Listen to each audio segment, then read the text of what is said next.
Hello, everyone. Welcome to our spiritual get-together for the month of May. We will just hold a short few seconds silence so that the spiritual hierarchy, the sage and the rishi can join us as well. And then we will start from there. Thank you.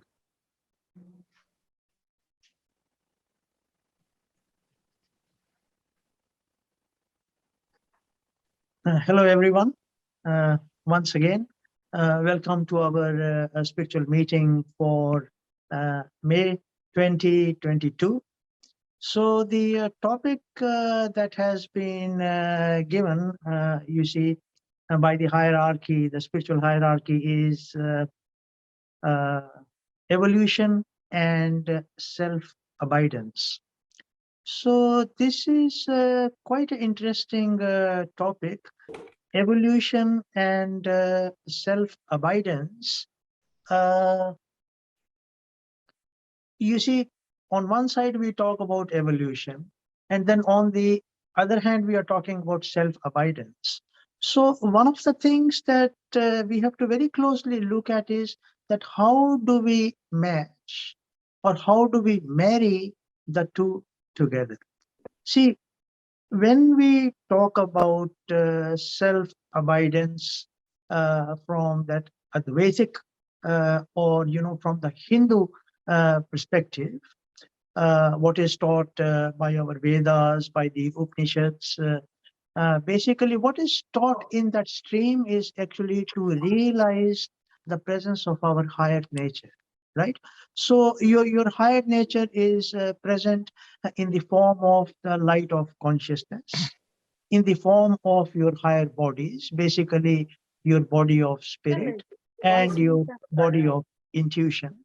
So you see, uh, the body of spirit and the body of intuition basically are present in the form that you see, you look at it, the view is always present in front of us.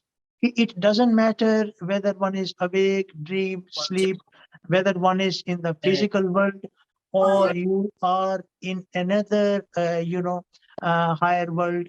It can be the astral world, the mental world, the world of intuition, or the world of spirit, or even higher. You see, we cannot function without the view being present, and the view is present as a result of consciousness. You see, the proof of that lies in the fact that we are conscious of the presence of the view. Now, when we follow that lineage and instructions, eventually we realize that our higher nature is the presence of consciousness.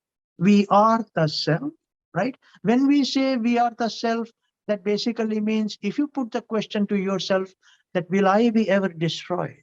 You see, the answer naturally comes that you see, you will always live on no matter what may happen.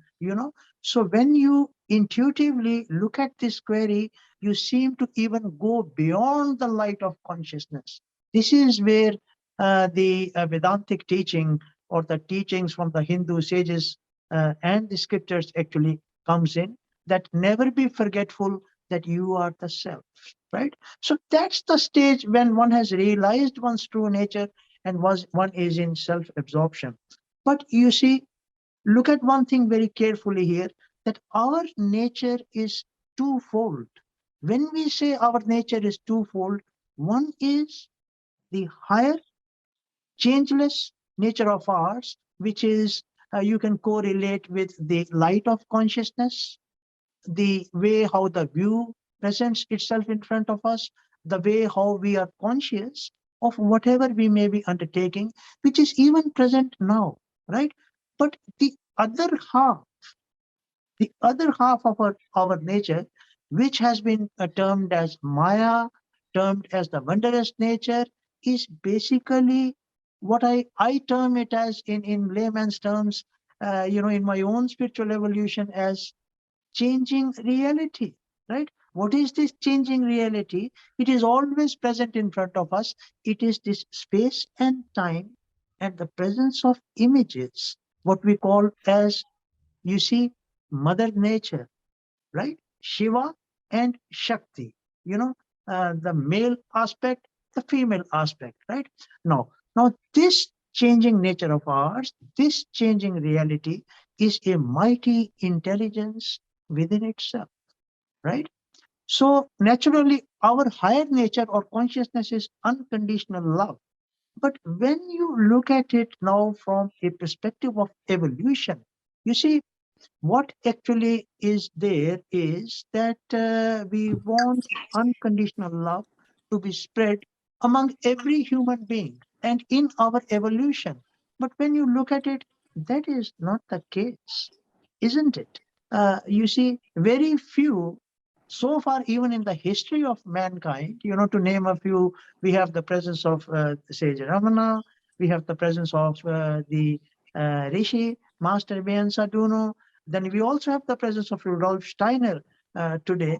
You see, these few limited entities, which are still present as images, which are still working through us, which are still actually helping us to evolve further, reach that stage of what we call as unconditional love, but not every human being, right? And it is said that there are 65 billion human souls.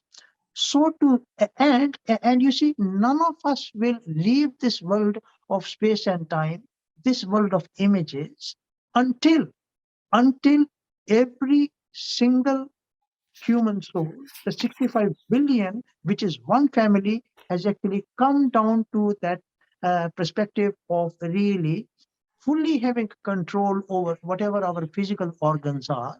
Uh, you know, like for example, the brain has got about 44 different stages yet to go through to develop, and we are only sitting at the sixth or the seventh stage. I mean, these are some things given by the Rishi Master Bian Sarduno. So we cannot ignore this world of images, just like you cannot ignore, your son or your daughter or your wife or your close friend. We are still akin to so many things. But then at the same time, we all share the same Mother Earth, the same light, and there are so many things at a universal level which are in commonality. So I'm talking about this lower nature of ours, right?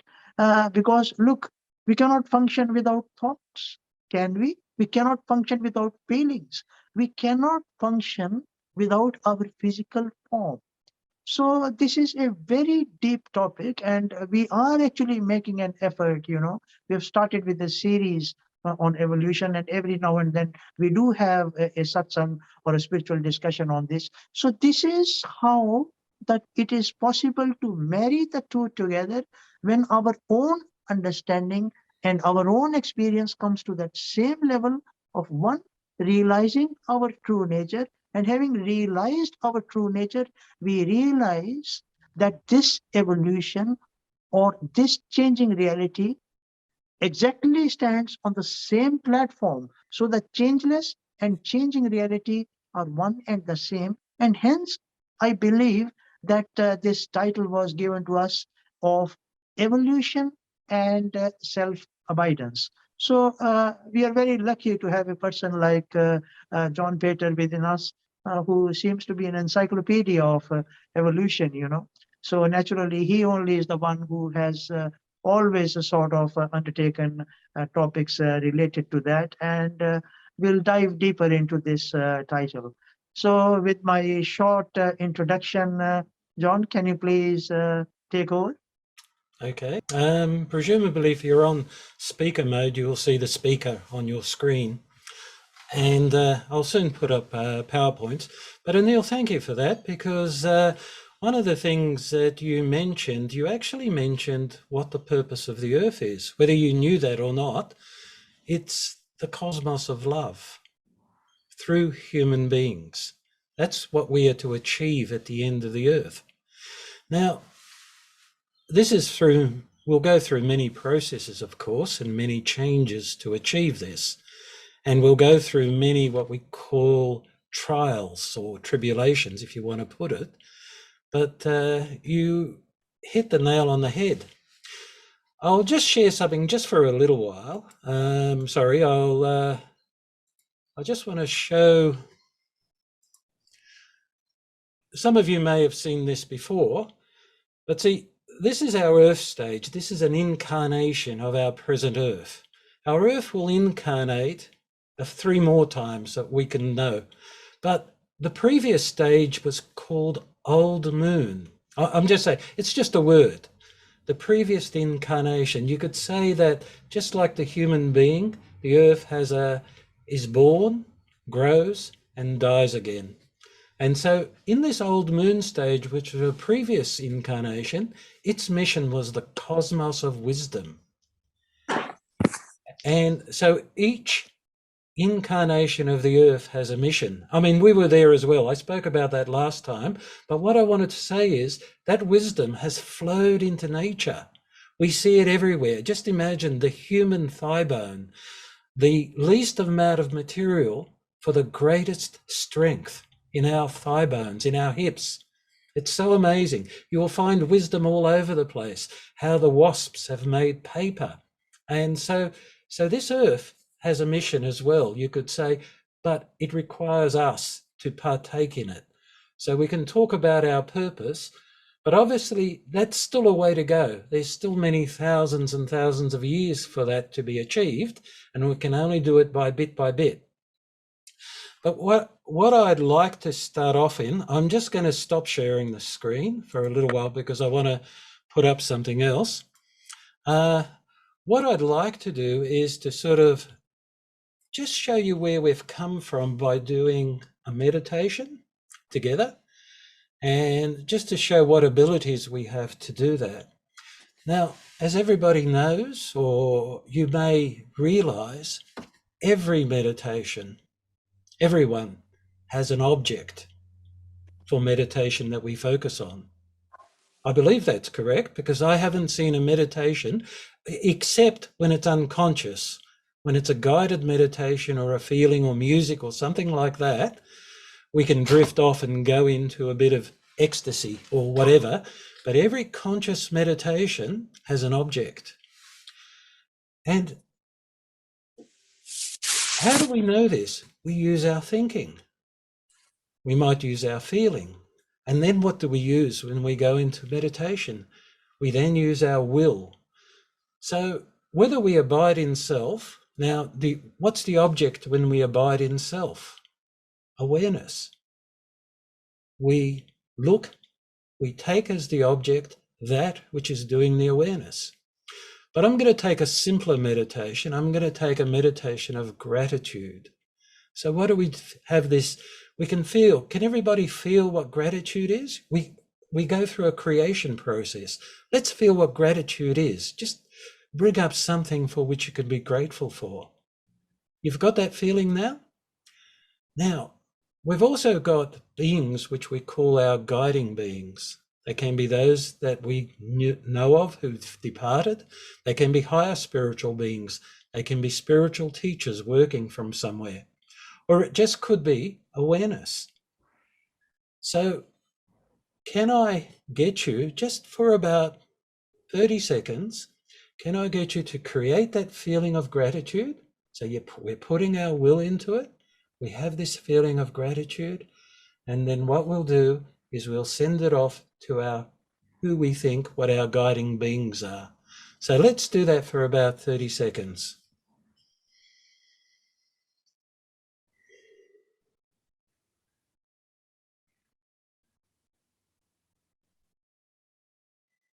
Now I know it's short, so if everybody could open their eyes and just to think about what action you've taken. Now, why I ask this question is, a few thousand years ago, we couldn't have done it this way. It wouldn't have worked this way. We would have had an instruction from a teacher and who told us to do something and who gave us experiences, whether through ritual. Like at the moment, you may go to a religious service at the temple or a church and you sit and participate. You don't have to be conscious to gain the benefits. But nowadays, we've become masters of what we do. We take what we feel is necessary. Now, that meditation that I gave is a good introductory meditation just to settle oneself down. It's one of gratitude and thankfulness to our guiding beings. But you could choose other meditations, as I say, to settle yourself down. But all meditations consist of something similar. There's an object. In this case was gratitude. There was an action. We focused on that to the exclusion of all interruptions, external and internal. And we make a conscious decision to do that until we become skilled into it. If we're not used to meditation, it takes a little while to be able to silence those inner voices, silence the external noises, so that we can just abide in that meditation. And the same applies whether we abide in self. We need to silence all external interruptions, but we've got that ability today. So why would you be interested in finding more about evolution? That could be a good question. Well, maybe we need, if we know about what our purpose is, then maybe we can actually help our lives and our society and the earth along in our evolution, etc. So do we have a purpose? Now, some have said that our purpose or our goal is absolute happiness. But when I say absolute happiness, we obviously don't mean the normal happiness, like we might sort of like good sweets, and we're happy when we have a sweet. We may get a girlfriend, we may get a boyfriend, or etc. We may have good relationships with people, and we're very happy that our children have achieved something. Now, most people say that's not absolute happiness because it's in time. So that's temporary. So the meaning, we only can sort of feel absolute happiness. We feel it only dimly. We can only comprehend it very dimly with our normal consciousness. So it's more like a feeling understanding. So as I said to you before, from the spiritual evolutionary perspective, the purpose of our present Earth existence is to become the cosmos of love through the conscious activity of us as human beings. But what does that mean? So what does it mean that we have to do? For love to manifest through us as human beings, we must be individuals. We must act only out of freedom. Now, when I take a mother's love, we do not necessarily act out of freedom, do we, if we're a mother? It's just there. It's something that comes over a mother, and she will die for that child. But what does it mean to love another person? When you look at it today, it means perhaps a little bit of love is that we take a true interest in the other person, even if we don't like what the other person does. But how can we take an interest if we don't like what the other person does? We must become so strong that we sacrifice our antipathy and sympathy for what that other person is, and to truly look from the perspective of that other person, even if we don't like that, even if they're doing things that are wrong. Sure, we can love our family, but these days that's not free. Because our family, we're bonded by blood and hereditary. And these days, evolution is pressing us to become separate from each other. How is it doing it? Probably in ways that we don't like. Have you noticed how people push each other away by being nasty to each other? They can't help it. See, people are pushing each other away. And that's a process of evolution as well, so we can develop this. So what I'd like to do is I'd like to go through a little bit from the beginning, just to sort of evolution, just to sort of give you perhaps not that picture. I wanted to show you, sorry, I did the wrong thing because I've got to share it now, and I'll go to share. Is everybody okay with that now? Yeah. Beautiful. Okay. So now I'm with where I wanted to be. So, as I said before, we've gone through many stages already, and we're at what we call the Earth stage. And I want to today I just want to concentrate on our immediate stage, which we can actually identify with. Because on these stages, where we had our beginnings, they're so foreign to us that it's difficult to understand. But still, we must understand it. So now, can everybody see this at the moment? The next one, the slide?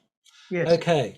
Now, this is what we call just the Earth stage, if we want to. This is the beginning of the Earth, where we could talk about geology beginning, where it was gaseous or whatever science sort of talks about. So we've gone through 1, 2, 3, 4, 5, what we call major stages, very major. This is, and now we're in the 6th epoch. Oh, sorry, the next one is going to be a 6th major epoch, and the 7th one is a 7th major epoch where the Earth evolution will end. Now, I'll go through this individually. This is where we're kind of like here in the present, if I use this in the sign of Pisces. And what I meant by the sign of Pisces, not that we've got about 400 years or 300 years before the end of Pisces, but in a sense, there's a lag. The sign of Pisces, according to Steiner, commenced in 1413. So there's a lag as to when, this is Aquarius, as to when the next age will be. So just to put it, that our evolution is based on the cosmos. It's all interrelated. And what happens in the heavens, I think you've heard of the stage, as above, so below, and as below, so above. In other words, what we do here also influences those other stages. So let's go a little bit further. Okay, what I wanted to talk about is Lumeria. Now, Lumeria was the third of these great periods, and I'm not going to speak too much about it, except to say that, why did I choose this picture? Now, this is an Aboriginal picture, an Australian Aboriginal picture. To a certain extent, some of the Aboriginal culture still reflects the old Lemurian consciousness of dreamtime. I think you may if anyone has observed the true Aboriginal culture and things like that, they're a oneness, they're a group working out of that oneness. So there's still a reflection of the very old Lemurian culture in there. But Lumeria is the third major Earth epoch, and we could say that we as human beings who were separated for the first time received an aspect of individual awareness. So we could say a drop of awareness which gave us our individuality, you might say overshadowed the individual. But at the same time, you've heard of the word that humanity fell into ignorance. What did that mean? Well, before that, we were part of this awareness. We were, but we weren't I beings. We didn't know ourselves to be I's. We couldn't say, I am aware of awareness, or I am one with awareness. We just were. Now that's important to note. We just were. We had a touch of the physical body, but we started to fall into ignorance. And this is the same as what we call the Christian expulsion from paradise. And at this stage, before this stage, there was just metamorphosis. But now what happened? Reincarnation and karma commenced. And the experience, we were basically in awareness, but this started to become more dull. I just wanted to touch on this because that's where we could say that we became human beings, fully human beings as to what we are now, individual, reincarnating human beings. And we've been reincarnating ever since. Now the next stage again, which I'm not going to speak too much on, but is Atlantis. Why am I choosing a misty environment? Because Atlantis was basically shrouded in total fog and mist. Water and air, there was not much differentiation between them. So we lived in this watery, misty environment on a place called Atlantis. And here we could say our physical body was further prepared for eye consciousness. In other words, that we could see at the moment, we can say, I am, and we can direct ourselves. But over in Atlantis, when it first started, we didn't even have the physical form that we have now. It was only in the middle of Atlantis that we started to assume the physical form that we have at present. Now that was when the etheric body, now the etheric body is something similar to what the plants have, life. Now, for normal purposes, our etheric body and physical body coincide for those that are able to see spiritually. But in Atlantis, it was separated, initially separated.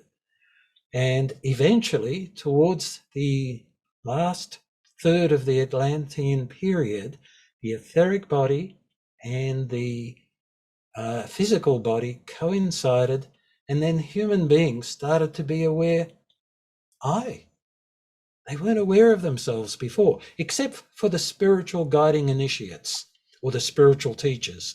They were aware. But for the majority of human beings, being aware that even the I thought just wasn't there. So when they were awake, what did human beings experience? It was kind of dreamlike and dull and misty. And when they walked the physical earth. But when they slept, they walked with the gods. Now that's why I'm saying they walked with the gods.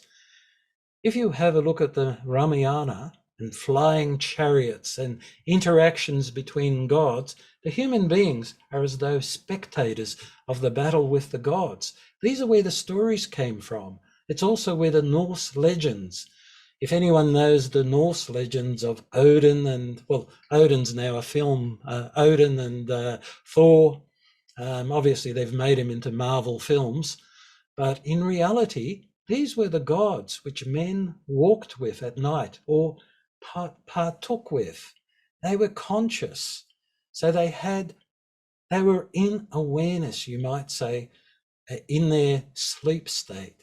But when they came awake, they moved out of their awareness into this dull physical state. They couldn't think yet. There was no thinking. They might have had a memory, but they had the memory of being in this beautiful spiritual state. Now,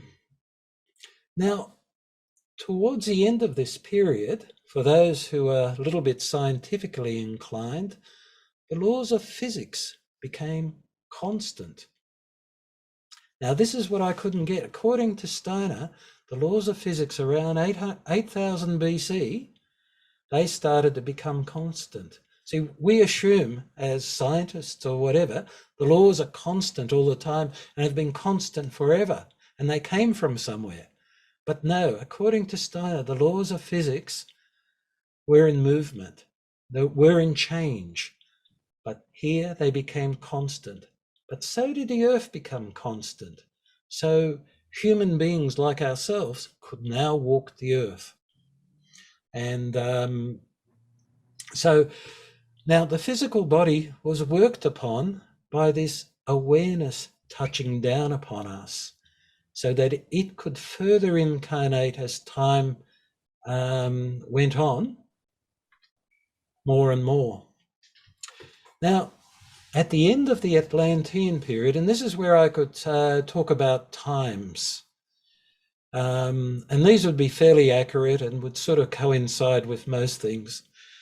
We can talk about an ancient Indian culture. Now, from ancient Atlantis, a being called Manu led a mass migration away from Atlantis. You might say as Atlantis experienced, we'll call evil, because a lot of the spiritual forces were started to be used for evil. And when we do use spiritual forces for egotism, eventually it destroys itself. So Atlantis eventually was disintegrating. And so, but before that time, we've got a being called Manu, who led and guided a migration out of Atlantis and initially into the Gobi Desert, where people were prepared. They were taken away from the majority of people and they were prepared for what we call the ancient Indian culture, from where the Vedas came from, where all the traditions have arisen in the present Hindu religion. This was the foremost culture of the earth at that stage. So we can talk about it being, say, from 7,000 to 5,000 BC, and in the sign of Cancer, I believe, if that's a sign. And it was the leaders of human evolution. See, there are always leaders of human evolution, and then the fruits of that evolution spread all over the world. And so in this case here, it was the ancient Indian. And so what did they achieve there? Well, first of all, when they left Atlantis, they no longer walked with the gods. Now that was they were incarnating further into matter, but there was a deep longing for going back, for uniting again with awareness. There was a deep longing just to be in awareness. So then the teachers, if we may call them the teachers, the spiritual teachers, they founded a practice which we call yoga today, or the old ancient yoga, where individuals could go back to that consciousness. And it was right and proper to do that. In other words, the earth was regarded as Maya, and what they wanted was to go back. The earth was no longer, it was not important.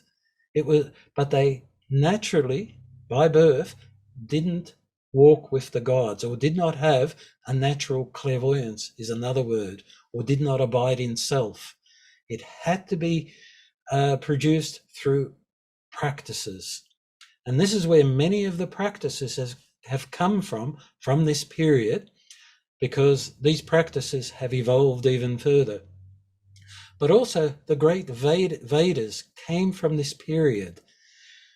I can talk about 7 holy rishis who were the great teachers of the ancient Indian civilizations.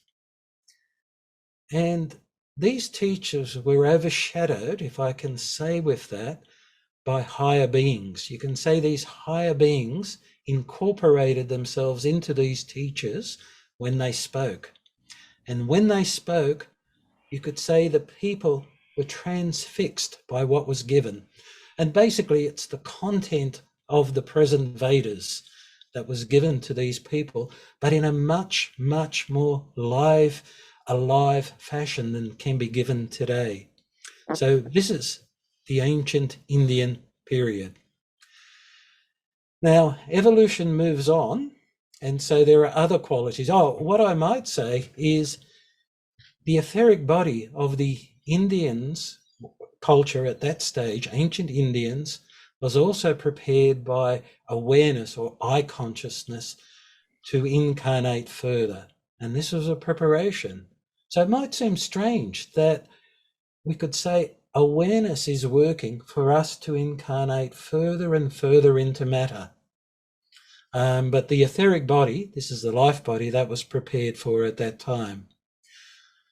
Now I can talk about the second cultural epoch of evolution. And from 5,000 to roughly 3,000 BC, we call it the ancient Persian culture. Now the astral body was further prepared in this period for eye consciousness. But there was a difference in this culture. This culture, for the first time, started to work with the earth. Instead of being hunters and gatherers and herding cattle, it started to work with agriculture. So passing over from inactivity to one of activity in terms of coming to know about the earth. So, and for those who may know some history, there's a spiritual teacher called Zarathustra or Zoroaster, and he talked of principles of Ormuzd and Ahriman, the light and the dark, and the battle between the light and the dark. That's just from, and this is from where the culture came from. Now, a teacher like Zoroaster, he also was overshadowed by high spiritual beings who could work through him and guide the civilization. Now, I mentioned before Manu, who was also the leader of the Atlantean civilization, was not a physical human being. He was a higher being. Just to put it, that there will be human Manus coming at the moment. The responsibility will be given, but it wasn't at this stage. Human beings were too immature to guide themselves.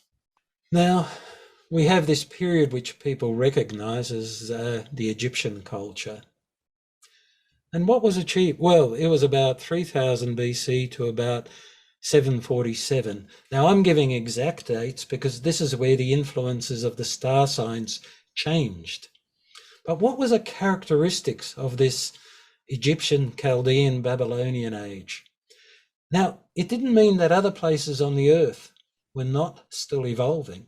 So like the ancient Indian had several phases in its development. It was still going. But this is where these ones now added another quality to human evolution. And what was that quality?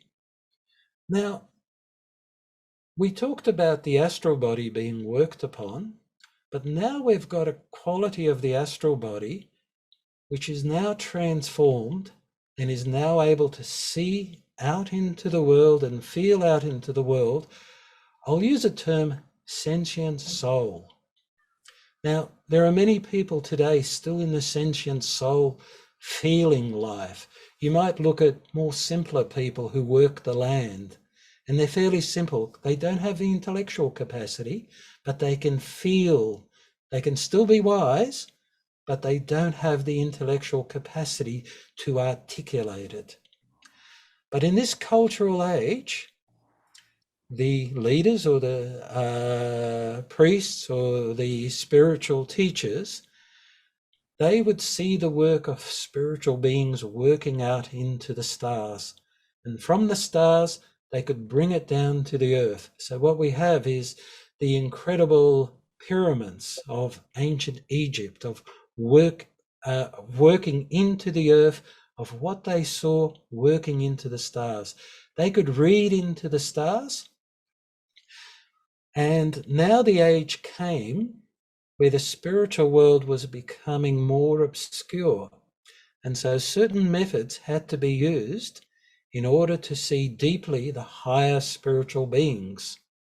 Mm-hmm. And one of these methods was, there was a preparation through meditation, through learning about things that we take for granted now, and preparing a person maybe for 20 years. We call him a neophyte. So he was prepared, and when he was ready, he was put into a death-like sleep, like a suspended animation. There were 12 people that stood around him, and the 13th was what we call the Hierophant. The Hierophant was the teacher. Now, this was necessary to protect the spiritual student. And once he went into that death-like sleep for 3.5 days and came out of it, he could then testify and bring the fruits of that spiritual world into the civilization.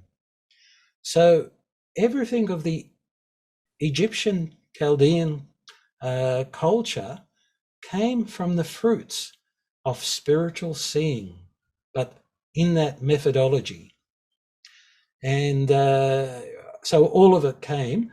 And if you read any of the texts, and as you know, writing was developed in this period, But if you read any of their texts, there's nothing of how they got there. It came from the gods. So that's an interesting thing. Everything was directed by the gods onto the earth. And there was no individualism as such that I am doing it this way. No, it comes from the gods. And we read it in the stars, and we work this way and we work that way. But it's all directed from what we read from the stars, what we see as the spiritual beings wanting us to do. So no real individualism as such. But great developments nevertheless. Now, if we go into this period, now for the first time, we've got the possibility where there's no spiritual world for people. People could actually deny the spiritual world. If I go back to ancient Egypt, everybody saw the spiritual in the plants. Everybody saw the spiritual in nature. They may not have seen the higher spiritual beings, the guiding beings, which we call the devas or the Chowan beings from the theosophical literature, Tibetan literature. You know, in other words, the beings like Indra or Vishnu or Shiva, they could not reach there, but everybody saw the elemental beings, the beings working with the plants and that. So nobody could deny what the spiritual world was about. But here in ancient Greece, they could. Can you get a feeling for a descent into matter? I consciousness is descending into matter. As I consciousness becomes clearer, I talked about Atlantis as everything was hazy. I'll go back a little bit to Atlantis. In Atlantis, when they saw an animal, so let's say ready to attack a dangerous animal, what did they see? Did they see the animal? No, they just saw a hazy form. But what they saw is they saw the spiritual aura of the danger. So they could move out of the harm's way very quickly. But now we come to the ancient Greek, Roman age, and up until the Middle Ages, basically we lost the connection with the spiritual world. The higher spiritual world. There was always the lower connections with the nature spirits and being able to see spiritual behind plants, but the higher guiding beings that guided all of civilization, they lost it.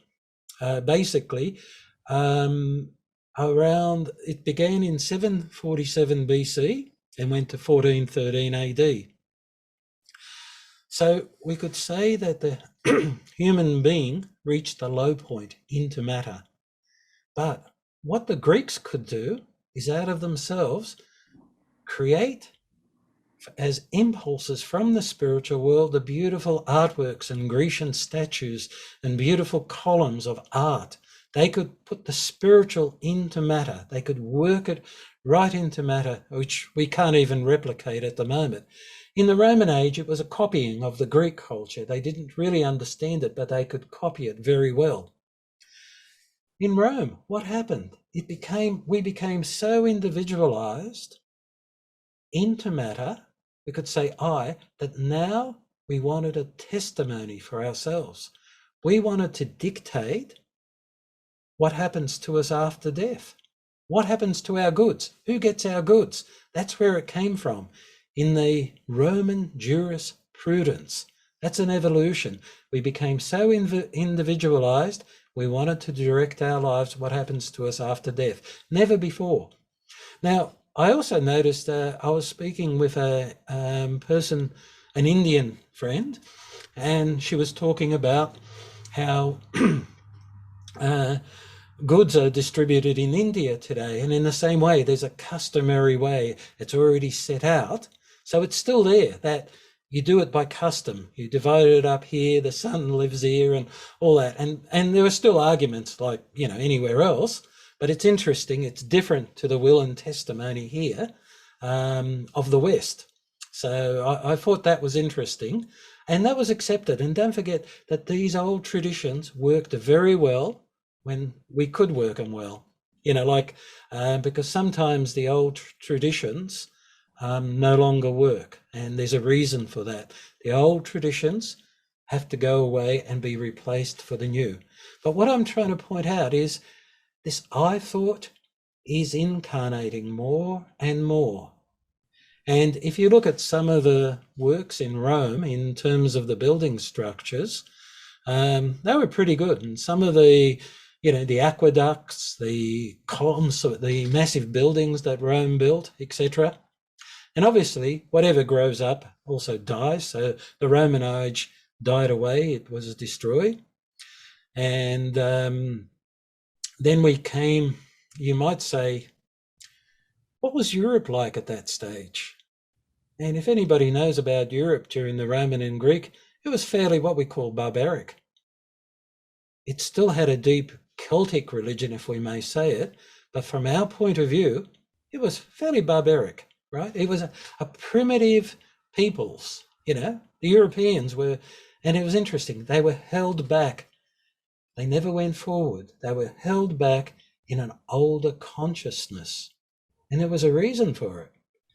Now, come the Middle Ages, you see a bursting forth in Europe of this culture from primitiveness to actually being able to actually work at the earth. But what did the ancient Greek develop? I don't think you'll find in literature, logic and philosophy anywhere else in ancient literature until the Greco-Roman period. I don't think you'll find it. And here, thinking developed. People could think about things and around things and could speculate, write philosophy.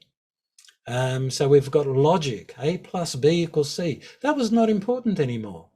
And to many people, it's not important today because some people haven't got the skill of logic yet, even yet. But this is the advanced people, if I use it. And then, as you notice, that there was a necessity. The spiritual world concentrated all its forces into the Greek area to reach up to a higher stage. And at a certain stage, at the time of Aristotle, there was a student called Alexander. And what happened with Alexander? He basically conquered most of the known world in 10 short years. Now, that just wasn't by chance. He didn't know it, but he conquered the whole world. What happened after that? All of Greek culture flowed into the rest of the world. Now, we disagree with conquering today because there are certain feelings we have with the Russian-Ukrainian war.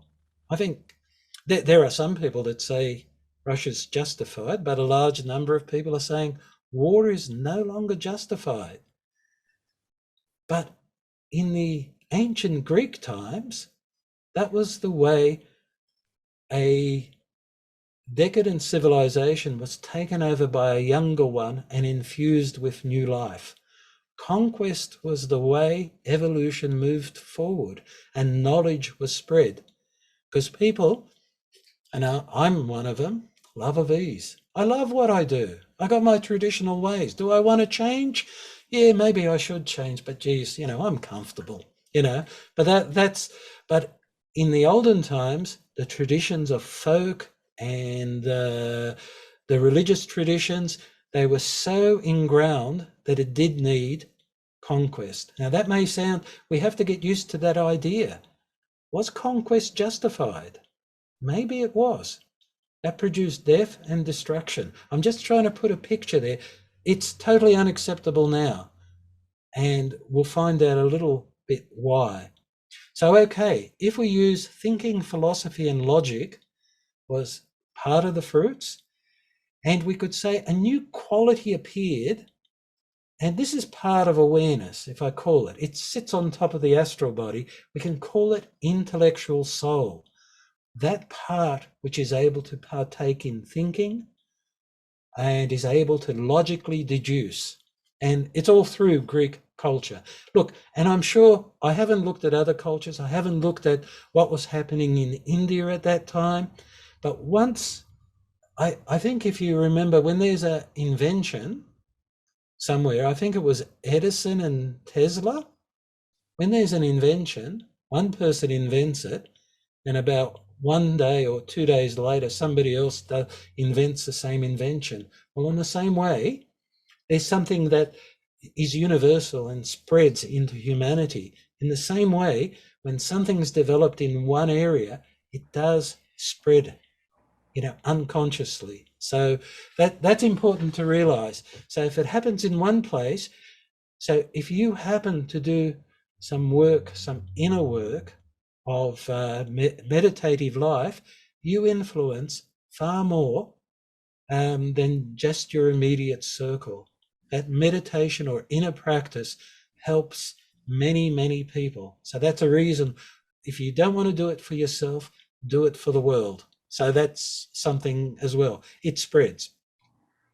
Now let's go to the next age. And this is our age. Oh, artificial intelligence. What have we got now? We're all connected with the computer system.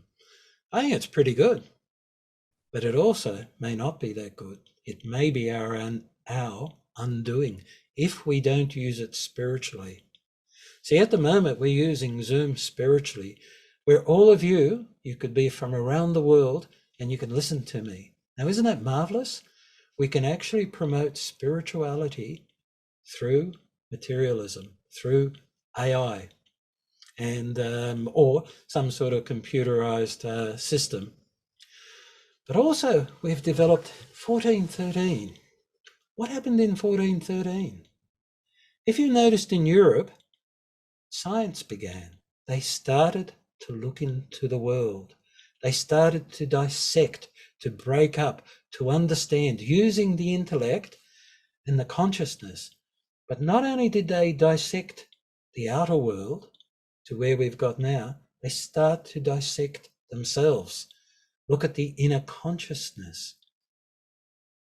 Hamlet. Now that's a play. For the first time in history, it wasn't that people didn't suicide, but for the first time, there was a soliloquy by Hamlet. Should I to be or not to be? Should I take my life or shouldn't I? He's actually examining himself consciously. In the old days, what did they do? They just killed themselves. They got this feeling, life is bad, I'm just going to kill myself. He's questioning his existence. Is it the right thing to do? That's a new quality in the human being. That's called consciousness soul quality. Now, I'm talking, we've got 3,570 feet, 3 before that ends, before we actually have to complete it, and a new stage is happening. So we're just in the beginning of this. Not only do we have eye consciousness, individualization, but now we're trying to separate ourselves from every given situation that we've got that from tradition. This will be the trend. What's happening? Now, maybe some of you have children. Maybe you've got some practices, some traditional practices, and the children, they're moving away from it. If they're living in Western civilization, they're actually saying, this is not for me. What's happening to many of the religions? Now I'm talking about the West because the West always seems, at this age, I'm talking about Anglo-West European, as that's where the center is. Doesn't mean that the rest of the world doesn't take it up, but from the Anglo-West European sort of situation, a lot of the culture, it may be bad, some of it's very bad, has spread around the world. It's not altogether good. So we're no longer able to sort of rely so much on traditions. Some of these things, when did technology exist? It only really existed in the last few years. So this is something new. How do we work with it spiritually? Do we have any guidance from the past? How are we to work with it now that it doesn't overtake us? And do you know a new quality that's happened with this individualization? So we have to become individualized, but even truth that we used to take for granted, We used to take scientific methodology. You know, I still take scientific methodology, but people are questioning, oh, we don't need it that way. We don't believe it anymore. We don't believe in the authority of science. We'll believe in the YouTube university or university authorities. And some of them are good. Some of them are atrocious. And if people with a scientific background were to look at some of these YouTube authorities, you can see it and you say, why are people following these? So something's happening. And my thing is that you've got to now progress to what the age is asking us to do. It's asking us to take charge and master our thinking and feelings in freedom. If we don't want to master our thinking, then we're going to be the plaything of other beings. Now, the people who put up certain things on YouTube that are malicious, if I use that expression, there's a being behind it. There's a force. The person who puts it up, he may gain monetary gain, he may gain something, some pleasure about misleading people. But we now have got to develop the skills of how do we work with truth? Now, the other thing that's happening is the breakdown of blood ties. And what I mean by that is we used to have extended families. We used to have these connections, cousins, second cousins, town, tribe. We don't have that anymore. We're kind of disconnected. Now, not everybody is. Many of you would have, but you can see a slow trend towards disconnection. And also we've got the breakdown of given truths. Now, what I meant by given truths, if the Prime Minister said something or the King said something, everyone would believe it. That's simple. Now we don't trust anyone. We don't even trust science. So what else is happening in this age? Okay, I'll put a conscious spin on it. Through the sciences and through mastering matter, look how marvelous the development of medicines are.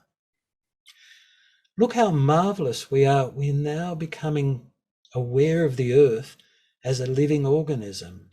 And what's the other thing that's happened? We're actually starting to care for the other person. And they don't have to be a relative. They don't have to be part of our tribe. They don't have to be part of our people. We can think of the poor Ukrainians on the other side. Although I must admit, when there is, say, in Africa, conflict or something like that, we don't care as much. There is a problem there, and that's because of the newspapers aren't there, of course. So, but what it means is we are caring for people more and more. That's something that's part of our evolution. And this is to grow, but what else is there to grow? Materialism will grow even further. And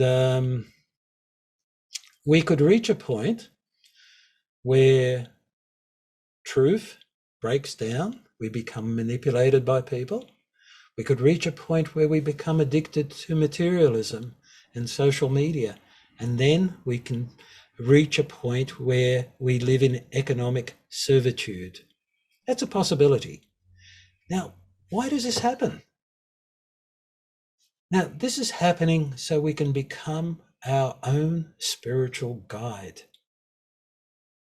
This is happening so we can take an interest, a real interest in the other person. And through what? Consciously transforming the negative, or what I put is consciously transforming evil. So now that's what I mean by consciously transforming evil. It just means we work with the negative. Can we be strong enough to take an interest in a person who we disagree with and does the wrong thing and try and help that person? There's many things we can do. Well, let's have a look at the Ukraine-Russian situation. Now, this is my take on it. I believe the common story is that Vladimir Putin thought that it'd be over in 3 or 4 days. he would have invaded and taken over Ukraine, installed a puppet government, and he would have been happy. But it's turned against him. Why did it turn against him? And this is what we can do today. It's turned against him because what I call world karma. There are things we get ourselves into which are part of the world karma. We've had 70 years since World War II. We've had 70 years of gratuitous materialism. We've enjoyed it. We've reaped many benefits and we love it, et cetera, et cetera. I'm not saying all of us, if you know what I mean.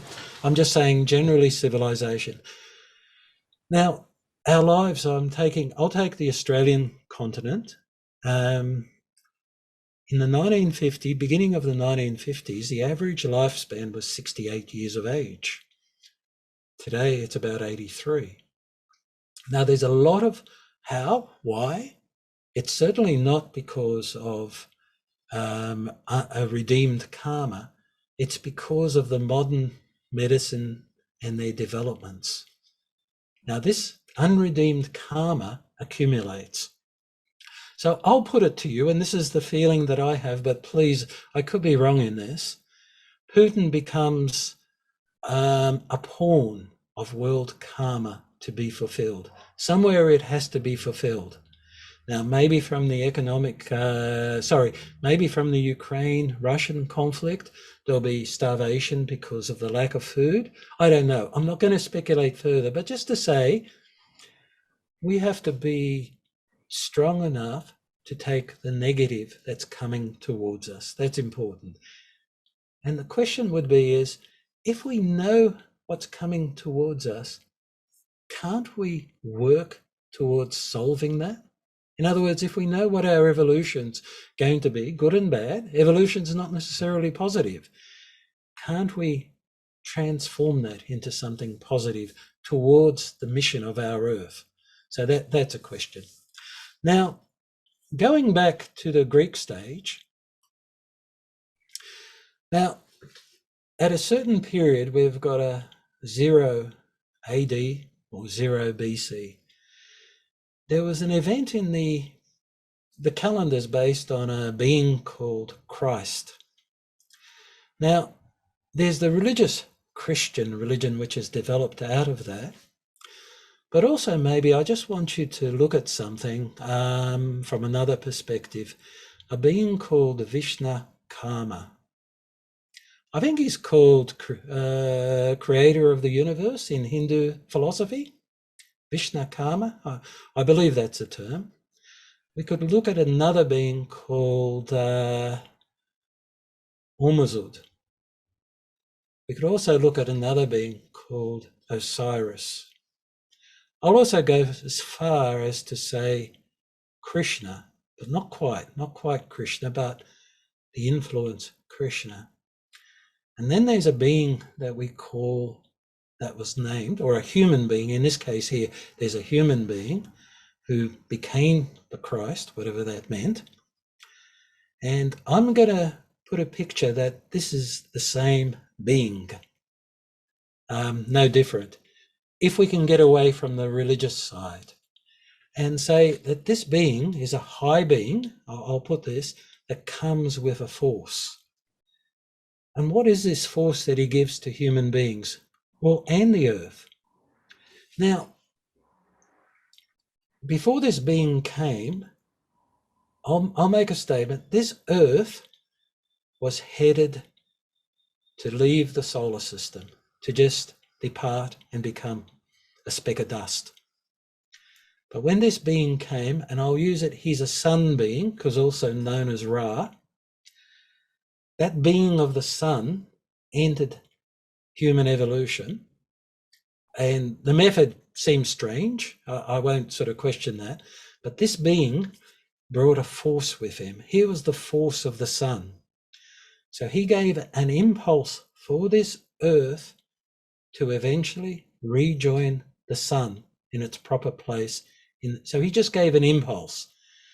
We've still gone down into materialism, and we're still going down further. But many of us have got this desire for freedom and to actually bring about love. We can talk about that that's come about through this being. And it's a complex process to understand it. But if we can get away from the Christian religion, now the Christian religion is great. I'm not trying to knock it. I'm just trying to say it's a one-sided view of this being, and somehow to get a consciousness that this being was here. But now we can go a little bit further and to say that this being is actually part of awareness, if I want to put it this way, and is helping the earth and us to achieve our evolution. Now, if this being had not come, then the force, we would not have achieved it. It was not possible. It needed a cosmic event to counter a previous. When we fell into ignorance, we can talk about a cosmic event. And it needed a cosmic event to take us out of ignorance. But there was a purpose for us going into ignorance. Because we went into ignorance and we lost connection with our spiritual beings, all we've got is matter in front of us.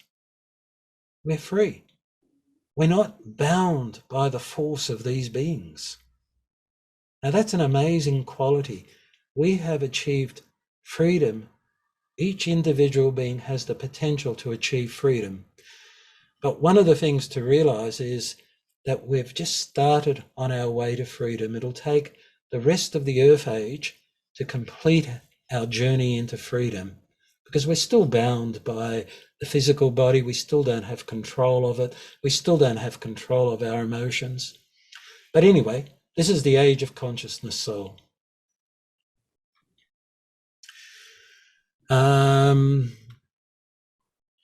The sixth epoch. Now, this is where we develop what we call manas, where through now to 3,500, we will keep on working at transforming all our emotions that rage in us, all the sympathies and antipathies where we become in charge. And when this happens, when we're able to take full control of the astral body, if I use that expression, the sympathies, the antipathies, I just want you to think about how many habits do you have? How easily are we triggered emotionally?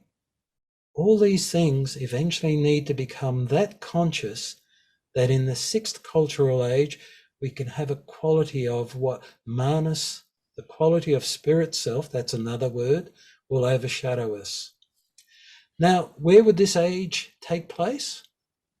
Now, this is in the Slavic regions. It's called the Slavic age, if we want to put it.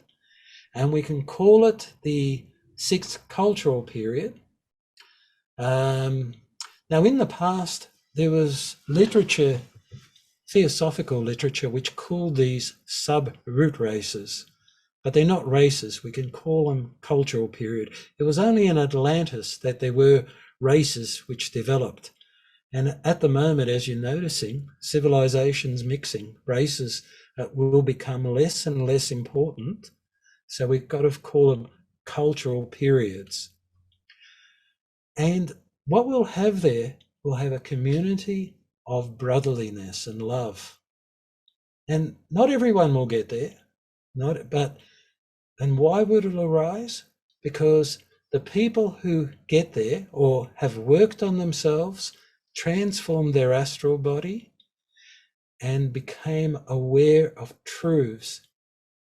Not aware, but actually even knowing the truths in front of them, knowing spiritual principles. So no longer there'll be a misunderstanding. Oh, this is spiritually incorrect, that one's incorrect, because we will just see it. It will be so evident for us that this common understanding and spiritual awareness will be there for everybody, those who take the pathway.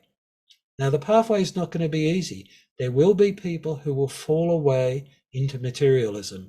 They will become a slave of materialism if they choose to. But in freedom, we can take the other pathway. We still take up the understanding of materialism, but use it for spiritual development. And so to a certain extent, this sixth cultural epoch, if I use it, is going to be the main epoch or main point of earthly evolution. This will be the pinnacle. And that, sure, there'll be more that will be developed, but this will be the pinnacle of earthly evolution. And all the rest will just be a consequence of this age. Now, to get there, it's not going to be easy. You will find that shortly there will be difficulties. We will have to work hard. And that's okay. That's just part of awareness qualities, but we need to develop that inner strength so we don't get overwhelmed. But this is the sixth cultural epoch. You could say, yeah, it's the pinnacle of earthly evolution and everything will follow. Now, in the seventh, I hope it's depicted. It's a good picture. I was trying to get a destruction scene. It's kind of an apocalyptic scene because this is what will happen in the seventh epoch. It will be the culmination and will finish in a battle against evil. It'll be called a war against all, where there'll be massive destruction and the age will come to an end. But then don't forget that out of this destruction will come a new seed for the sixth epoch and the seventh one before the earth ends. But this will be the way this one is destroyed. Going back to Atlantis, it was destroyed through evil, through water catastrophes. Going back to Lumeria, it was destroyed by fire. But this one will be destroyed by evil. In other words, those who haven't made it, it's kind of like you'll see someone walking across the street and you just want to strangle them. That's how bad it. This is the way I sort of picture it. So, in a way, that I don't know if any of you have seen the Mad Max films, but they're a reflection of it. However, it's called the American Age. And for those that have worked on themselves, we will then have a principle called the Buddhi, or life spirit, overshadowing us. And this is where we'll start to control functions of the human body, where we will now, but those that have made it will be able to protect themselves from these coming catastrophes. But we'll need a lot of work. And it won't be everyone. There'll be many that will succumb to the temptation of materialism, greed, you name it. But that's part of the process of developing love, because those that have made it are able then to embrace everything through love. How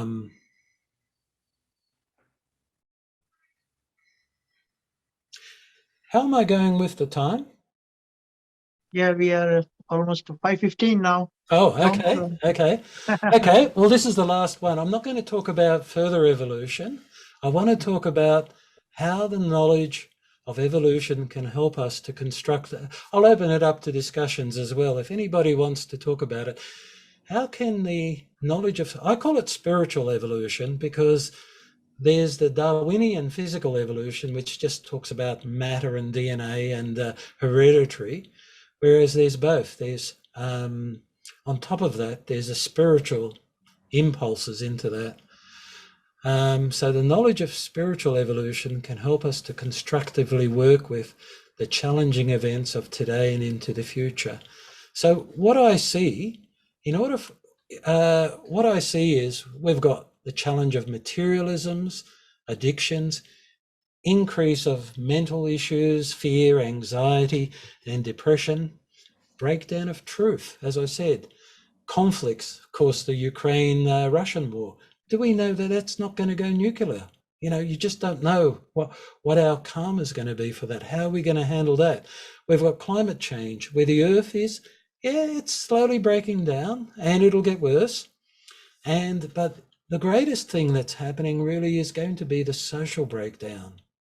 Now, I'm not saying that people will see it, but I'm seeing this happening. But I'm looking at this as a positive thing to strengthen ourselves to work spiritually. So does anybody want to talk about what's happening today and maybe how evolution may be able to help them if you know the purpose of what's going to come tomorrow, are you able to work with it? How would you work with all these things that I've mentioned, or any other things that you can see that are not happening? So if I could open that up, anybody want to speak about anything about, or any other aspect of the talk? It was really nice, insightful, what you actually explained, and it kind of resonates with the way me and my husband Rajiv thinks as well, as to especially the war happening between Ukraine and Russia right now. I guess something that I'll take it as a takeaway from the session today is that I really want to work hard towards, after learning about this evolution, as to how I can get there. As you said, we have to work very hard, right? It's not going to be easy. So for me, it's something that, I would take it as an inspiration, like, where you want to get in your class, if you're working, it's like being more competitive, that I want to reach there, I want to go there, I want to get there.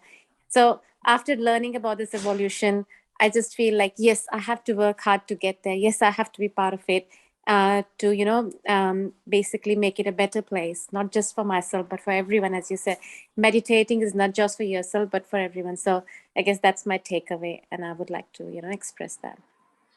Thank you. Yes, very much so. Yeah. And I think Rudolf Steiner mentioned that even if you can't do things outwardly, the best thing you can do to help the world is to evolve yourself. If you can evolve yourself, it spreads. You can have an influence with other people, even if it doesn't seem like it is, and even though it's hard. If you evolve yourself, whatever practice you use, whether you abide in self, whether you meditate on different things, or whether you read spiritual literature, or whether you try and understand the way the world is, and then you look at it and see, are you doing it with interest or love, or are you doing it with antipathy or fear? You can look at yourself and you develop yourself that way, so that antipathy and fear doesn't grab you. Because there are, if I go there, and Anil verifies it, I've got it from other sources. In the next few years, things are going to be tough for us, very tough, very hard for us. And we really need to make that inner effort. And that's probably the best thing we can do at the moment. But also, for instance, develop up your thinking. That's also something if the reason, what I've come to is where truth has become true. It's actually a tool. The reason why truth has become so obscure now, and there's so much conflict with truth, is that it is also to help us with our evolution. It means we're forced to actually gain truth through thinking, through working with it very hard to find out, how do we know what we know? How much do we know? Now, when I look at myself and I say, my God, how much, most of what I know is only conviction. And if someone comes along tomorrow and says, I'll give an example that I don't know of reincarnation and karma. I have a strong conviction of it. Am I prepared to give it up, that conviction, if someone comes along tomorrow and gives me sound evidence that reincarnation and karma doesn't exist? In other words, I was under illusion. That's how strong we need to become. We need to be able to sacrifice everything we've gained as convictions to take on new things. So until we actually know, we should be prepared to let go of everything. But that requires incredible strength, because our traditions and convictions have helped us to get here anyway. So they've helped us, but now it's time to discard them and make things our own. Okay. Is there anyone who wants to?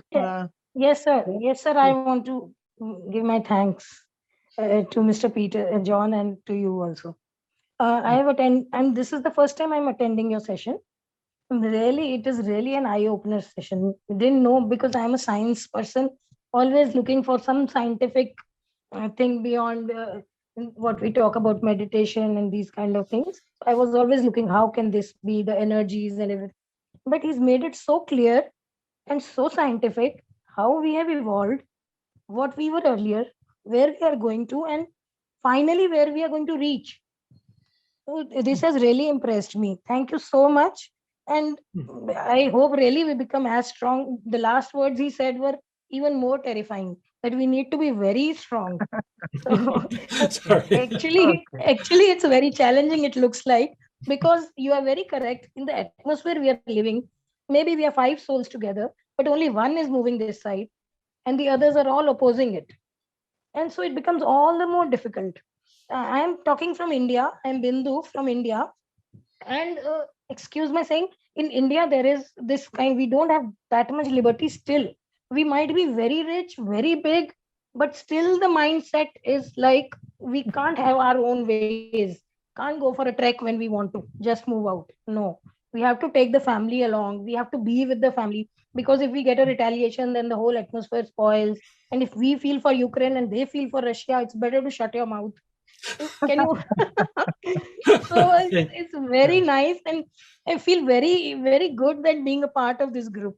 There is some Thank you. people we can really, your wavelength and your vibrations match, and understanding comes out. So we feel, yes, we might be correct now. Maybe earlier we were always under this umbrella, ke hai ya nahi? Is it correct or not? So maybe we are on the right track. Thanks for guiding so well. It was a very, very nice and enlightening talk. Really would like to re-listen to it again and again. It was so nice. Yeah, Binduji, we will put it up on our channel. It takes 1 or Yes, 2 sir. weeks. Thank you so much. Yeah. Thank you, Well, Anil. thank you for very much. joining. Thank Yes, you. sir. Thank you, Okay. John. Thank you, Anil. Thank you. Okay. All right. If there's anyone who wants to ask anything, it's been a beautiful session. I might ask Vijayji just to take a few minutes to close the session. Vijayji, you are there? Anilji, Please, thank you, everyone. I don't think there's too much of time, Yeah, but just a few minutes, please. just a few minutes. We'll just wind up by a short meditation. Yeah.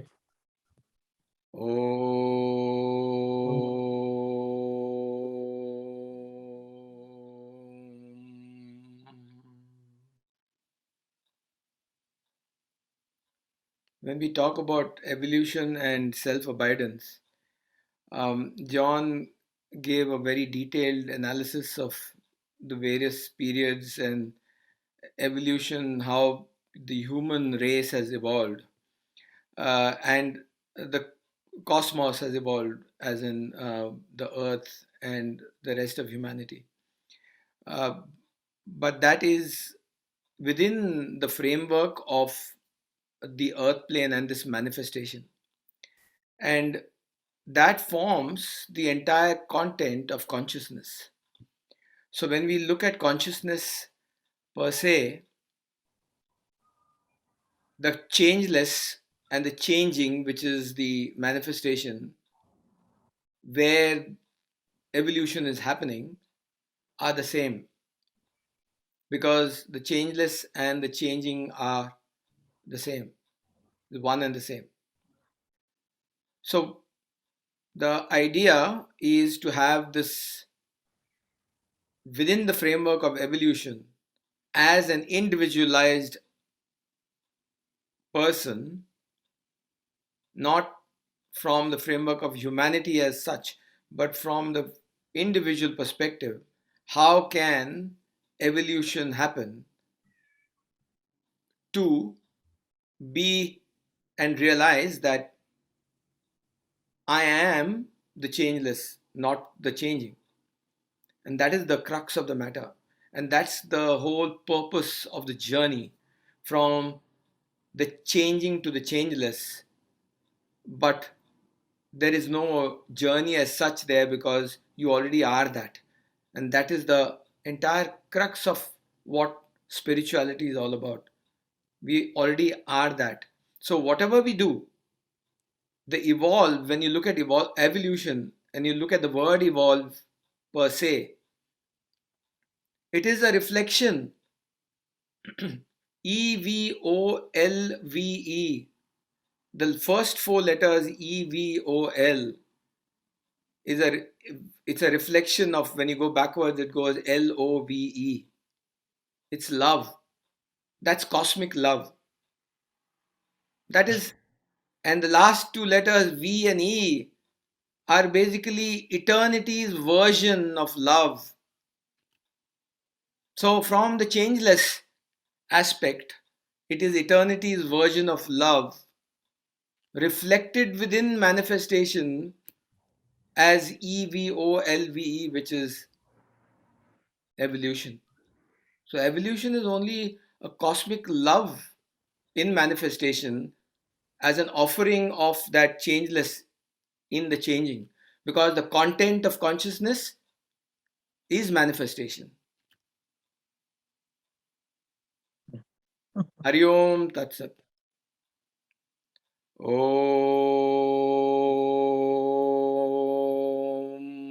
Purnamadaha Purnamidam Purnaat Purnamudachyate Purnasya Purnamadaya Purnameva Vashishyate.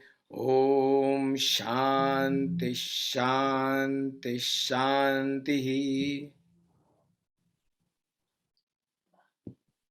Okay, thank you, Vijayji, and a big thank you to John. I have to say, a beautiful session, John. I think we are making some ground on evolution, just sharing with others, which is a part of my own mission to be undertaken on behalf of the hierarchy. And my love to all of you, and my thanks to all of you for having given your time, sitting here hour and a half, and listening. Thank you very much. And we will meet again on the second Sunday next month. Thank you.